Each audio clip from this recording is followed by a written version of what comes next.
कैसा हो जब आप अपनी बॉडी किसी और लड़की की बॉडी के साथ स्वाइप कर पाए। तो कहानी की शुरुआत में हम हमारे मेन कैरेक्टर यामादा को देखते हैं, जो अपने टीचर से डांट खा रहा होता है। उसकी टीचर उसे बोलते हैं कि तुम आजकल लेट आते हो, जल्दी घर चले जाते हो और किसी न किसी से झगड़े करते हो। पर सिर्फ इतना ही नहीं, तुम आजकल तो क्लास के बीच में भी सोने लगे हो। वो उसे ये सब डांट ही रहे होते हैं और इतने में ही वहाँ एक लड़की आ जाती है जिसका नाम शीरा है। वो सर को नोट्स दे देती है और वहाँ से चली जाती है। और सर उससे यामादा को कंपेयर करते हुए बोलते हैं कि देखो, उस जैसा इंटेलिजेंट और स्मार्ट बनो। और यामादा बोलता है हाँ, पर मैं उस जैसा बोरिंग तो नहीं बन सकता ना। फिर यामादा वहाँ से निकल जाता है। वो जब कॉरिडोर में जा रहा होता है तो कुछ स्टूडेंट्स उसकी पीठ पीछे उसकी बुराई कर रहे होते हैं, पर जैसे ही यामादा उन्हें देखता है वो टॉपिक चेंज कर देते हैं। यामादा बोलता है ये सेम है जैसे कि हाई स्कूल थी, भले ही मैं अब सेकेंड ईयर में हूँ। फिर वो अपनी क्लास छोड़ के कहीं और घूमने जा रहा होता है, पर इतने में ही रास्ते में उससे शीरा दिख जाती है जो स्टेयर्स चढ़ रही होती है। यामादा उससे आगे निकलने की कोशिश करता है, पर गलती से वो उसके ऊपर ही गिर जाता है। फिर जब उसकी आँख खुलती है वो अपने आप को नर्स ऑफिस में पाता है, पर वो जब अपने आप को ध्यान से देखता है तो वो देखता है कि उसके पास दो बड़े बड़े मार्शमेलोस आ जाते हैं और उसका बनाना कहीं तो भी चला जाता है। पर वो जब अपने बिस्तर से उठ के एक आईने के सामने खड़ा होता है तो वो देखता है कि वो तो अब शीरा की बॉडी में है। वो अपनी क्लास में भागते हुए जाता है और बोलता है वो लड़की वो अब मेरी बॉडी में। फिर भी वो अपनी क्लास अटेंड कर रही है। वो क्लास में जाके देखता है तो शीरा वहाँ पे क्लास अटेंड कर रही होती है, जिसे देख के सारे स्टूडेंट हैरान होते हैं क्योंकि वो साथ ही साथ सवाल भी पूछ रही है। और यामाटो ऐसा लड़का नहीं है जो सवाल पूछे। तो यामाटो को शीरा खींच के लेके आ जाती है बाहर और वो दोनों स्कूल की छत पे चले जाते हैं। तो वो यामाटो उससे पूछता है कि तुम मेरी बॉडी में हो और फिर भी तुम क्लास अटेंड करने चली गई, और पहली बात तो हम दोनों ने बॉडी चेंज कैसे की। तो शीरा बोलती है मुझे ये सब पता तो नहीं, पर ये सब तब शुरू हुआ था जब हम दोनों वहाँ से गिर गए थे। तो यामाटो बोलता है ठीक है, हम एक और बार गिरते हैं और सब कुछ ठीक हो जाएगा। तो शीरा बोलती है हाँ, पर अभी नहीं, और मुझे पता भी नहीं ये सच है या झूठ, मैं बस अंदाज़ा लगा रही हूँ। पर अगर हम वहाँ से गिरे तो फिर से हम एक बार फेट हो जाएंगे और मुझे क्लासेस मिस करनी पड़ेंगी, और मैं नहीं चाहती कि मैं क्लासेस मिस करूँ। तो यामाटो बोलता है क्या तुम सच में सारी ज़िंदगी बस ऐसे ही रहना चाहती हो। तो शीरा बोलती है नहीं, बिल्कुल नहीं, और ये जो मेरे पैरों के बीच में जो चीज़ है इसके साथ तो बिल्कुल भी नहीं। हम हमारी बॉडी चेंज कर लेंगे, पर स्कूल के बाद। तो यामाटो वहाँ से नीचे आ जाता है और बोलता है अब मैं तब तक क्या करूँ। तो उससे याद आता है कि अब मैं बदला ले सकता हूँ। तो वो पागलों जैसे बॉयज़ टॉयलेट में भागने लगता है और गर्ल्स चेंजिंग रूम में अपनी यानी कि शीरा की बॉडी निहारने लगता है। वो वहाँ पे कॉरिडोर में चलने ही लगता है कि उसे 3 लड़के दिख जाते हैं जो शीरा पे लाइन मारने लगते हैं, और यामाटो उनसे बच के निकल जाता है। अगले सीन में यामाटो स्कूल के गार्डन में एक पेड़ के नीचे लेटा हुआ होता है, जहाँ पे कुछ लड़कियाँ आती है और उसे बोलती है हमने तुम्हें पूरे स्कूल में ढूंढा और तुम यहाँ हो, तो चलो हमारे साथ खाना खा लो। तो यामाटो बोलता है कि ये शायद से शीरा की दोस्त, तो वो उनके साथ खाना खाने चला जाता है। वो शीरा का खाना देख के हैरान होता है, पर उसे वो अच्छा लगता है। पर पता नहीं क्यों वो लड़कियाँ शीरा को देख के अंदर ही हंस रही होती है। उनमें से एक लड़की बोलती है शीरा क्या तुम मुझे पिछली क्लास के नोट्स दे सकती हो। तो यामाटो अपना बैग खोलने लगता है जो कि असल में शीरा का है, ताकि वो उसे नोट्स दे सके। वो अपनी नोटबुक निकाल के देखता है तो वो देने लायक नहीं होती है, पता नहीं किसी ने उसे ख़राब कर दिया था। तो वो लड़की से देख के बोलती है ठीक है, इसे छोड़ो, शायद से मुझे अब इसकी ज़रूरत नहीं।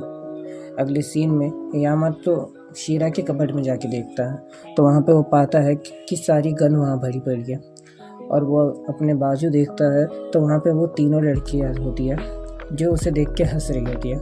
यामाटो उन्हें घूर के देखता है तो उनमें से एक लड़की बोलती है क्या तुम्हें इसमें कुछ शिकायत है।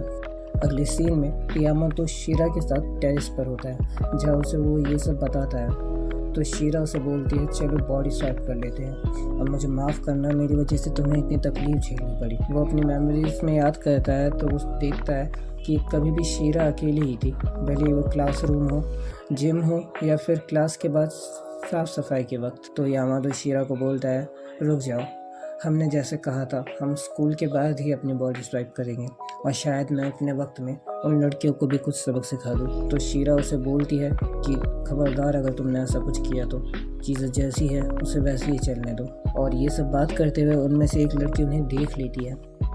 अगले सीन में शीरा उस लड़के के साथ होती है जहाँ पे वो लड़की उसे बोलती है तुम उस जैसे लड़के यानी कि यामातो के साथ क्या कर रही हो। तो शीरा उससे बोलती है कि ये तुम्हारा बिजनेस नहीं है, तुम अपने काम से काम मतलब रखो। वो वहाँ से जाने लगती है, पर इतने में ही वो लड़की उस पर बैग फेंक के मारती है और बोलती है हाँ, अब अगर तुम उसके पास चली भी गई और अगर उसने मुझे हाथ भी लगाया तो भी उसे स्कूल से निकाल दिया जाएगा, तो तुम अब कुछ नहीं कर सकती। तो यामातो बोलता है हाँ, अगर मैं इसे अपनी बॉडी से मारूं तो ऐसा हो सकता है, पर अगर ये काम शीरा करे तो उसका ये फर्स्ट टाइम है और उसकी पॉपुलैरिटी की वजह से उसे माफ़ कर दिया जाएगा। वो उसके पास में बढ़ने लगता है और अपना पंच तैयार कर लेता है और लड़की ये देख के हैरान हो जाती है और बोलती है तुम सच में मुझे मारने तो नहीं आ रहे। वो उसे अपने पंच मारने ही जाने वाला होता है कि इतने में यामातो जो कि शीरा होती है वो बीच में आ जाती है और वो पंच अपने फेस पे ले लेती है। वो दूर जाके गिरती है और एक बेंच भी तोड़ देती है। वो बोलती है तुमने सच में मुझे मार दिया। और ये वो दोनों आपस में बहस ही कर रहे होते कि वो लड़की इन दोनों को देख के घबरा के वहाँ से भाग जाती है। वो दोनों अगले सीन में सीढ़ियों पे होते हैं जहाँ पे वो दोनों बोलते हैं कि आज का दिन सच में बहुत ख़राब था। तो यामातो बोलता है जो कि शीरा बोल रही होती है कि हाँ, पर आज मुझे मज़ा भी आया। मुझे अजीब सी खुशी हुई जब वो लड़की डर के वहाँ से भाग गई। तुम्हारा शुक्रिया। ये सुन के यामातो शर्मा जाता है, पर वो अगले सीन में वो दोनों जंप करने के लिए तैयार होते हैं और वो दोनों बोलते हैं आज का दिन यहीं ख़त्म हुआ और वो वहाँ से गिर जाते हैं। पर वो दोनों देखते हैं कि वो दोनों अभी तक के अपनी बॉडी में नहीं गए। वो एक और बार कम से कम 4 बार ट्राई करते हैं, पर वो दोनों वापस अपनी बॉडी पे नहीं जा पाते। तो वो दोनों थक हार के वहाँ बैठ जाते हैं और बोलते हैं कि हम हमेशा के लिए ऐसे ही फंस गए क्या। तो इतने में शीरा बोलती है कि शायद नहीं, मुझे एक और चीज़ याद है, जब हमने गिरे थे तो की थी। तो यामातो उससे पूछता है क्या। तो शीरा बोलती है हम जब गिर रहे थे हमने गलती से किस भी कर लिया था। तो यामातो बोलता है कि ऐसा मत कहना कि हमें वो फिर से ट्राई करना पड़ेगा। तो शीरा बोलती है नहीं, पर हमें एक बार ट्राई तो कर लेना चाहिए। तो वो बोलता है अभी और इसी वक्त। तो वो बोलती है हमने पहले ही काफ़ी वक्त बर्बाद कर दिया है इसमें, तो हम ये भी ट्राई कर लेते हैं। फिर वो दोनों किस करते हैं और वो दोनों अपनी अपनी बॉडी में वापस चले जाते हैं। शीरा बोलती है हाश, और वो अपने पढ़ाई का बहाना दे के वहाँ से चली जाती है।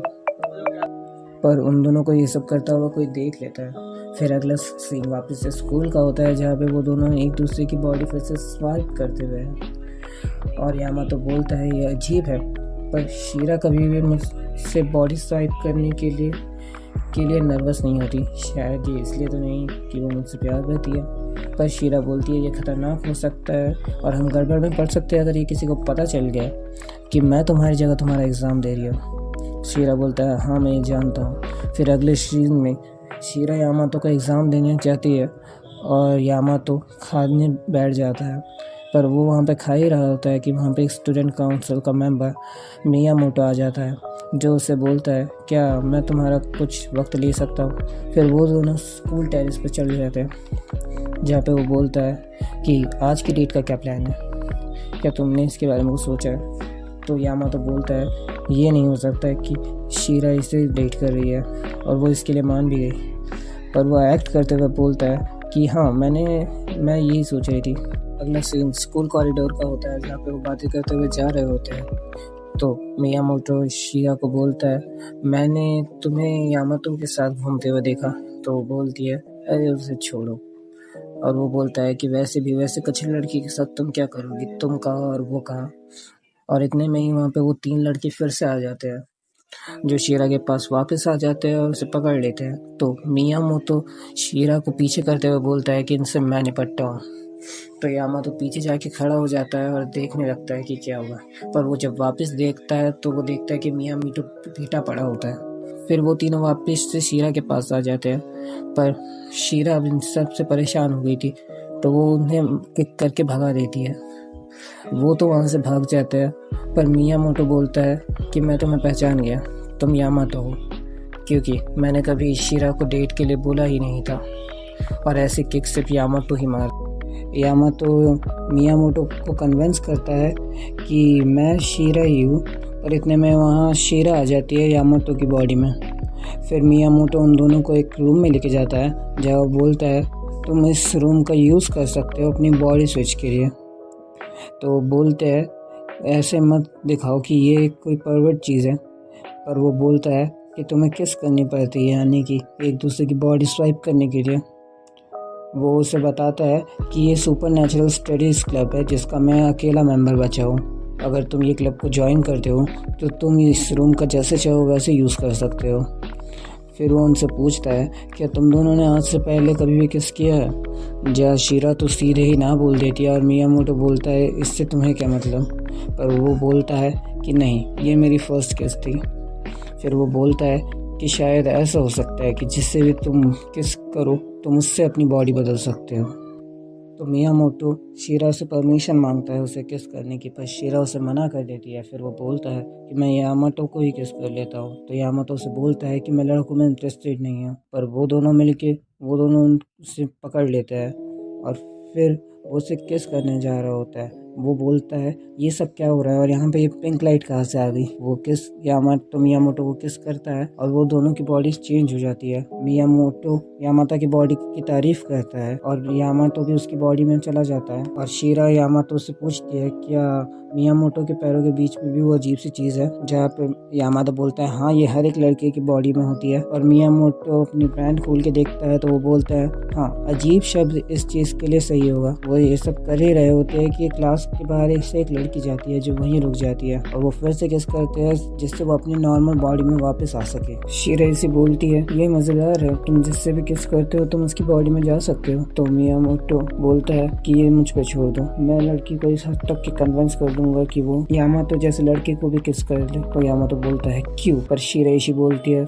तुम्हें ऐसा करने की जरूरत नहीं। यामाटो सोचता है कहीं ये इसलिए तो नहीं कि ये जेलस है, पर वो बोलती है अगर ऐसा हो गया तो हर किसी को पता चल जाएगा कि ये पावर्स यामाटो के पास है और इससे हम खतरे में आ सकते हैं। तो यामाटो बोलता है अच्छा इसका मतलब इससे ये था। फिर मियामोटो पूछता है तो तुमने अब तक के क्लब ज्वाइन करने का सोच लिया। तो यामाटो बोलता है तुम इस क्लब के पीछे क्यों पड़े हो। तो मियामोटो बोलता है कि अगर तुम ज्वाइन करते हो तो तुम अपनी बॉडी स्वैपिंग यहाँ कर सकते हो और किसी को कुछ पता भी नहीं चलेगा। तो यामाटो शिराइशी से पूछता है तो वो बोलती है हाँ ये मजेदार होगा और ये पहला क्लब होगा जिसे मैं ज्वाइन करूंगी। तो यामादा बोलता है तो ठीक है मैं भी अब इसमें हूँ। तो वो तीनों बैठ जाते हैं जहाँ मियामोटो बोलता है कि मैं इस क्लब का वाइस प्रेसिडेंट और शिराइशी इस क्लब की प्रेसिडेंट और यामाटो बस एक मेंबर। और ये सब सुन के एक लड़की भी वहाँ जाती है जो बोलती है कि सुपर नेचुरल स्टडी क्लब अगर शुरू हो चुका है तो मैं भी इसमें आना चाहूंगी। और यहीं पे हमारा एपिसोड खत्म होता है। Hope you like this video, please do like and subscribe if you like this video. Bye bye.